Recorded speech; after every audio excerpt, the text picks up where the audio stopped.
مزہ آتا ہوگا نا لڑکیوں کے پیچھے بھاگ کر، لڑکوں سے لمبی لمبی باتیں کر کے، سچ اور جھوٹ بول کر، زندگیاں ضائع کر کے، چھپ چھپ کے گناہ کر کے، گناہوں سے ملنے والا ڈوپامن ہمیں کچھ دیر کے لیے ریلیکس جو کر دیتا ہے، تھوڑا سا ہم کمفرٹ زون میں چلے جاتے ہیں۔ آپ کو کیا لگتا ہے یہ گناہ، یہ نافرمانیاں، یہ اللہ سے بغاوت آپ کو مفت میں مل جاتی ہے؟ بدلے میں آپ کچھ قربان نہیں کرتے؟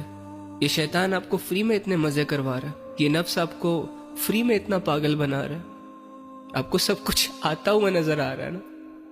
جو چیز آپ سے جا رہی ہے، کبھی اس کے بارے میں سوچا کہ وہ کتنی قیمتی ہے؟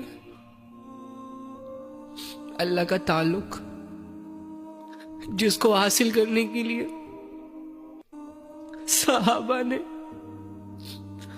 اپنی جانیں قربان کر دی تھی، اولادوں کو بھری جوانی میں میدانوں میں اتار دیا تھا کہ جاؤ، زندگی میٹر نہیں کرتی، دولت شہرت مال دولت سب یہی رہ جانا، اللہ کا تعلق کماؤ۔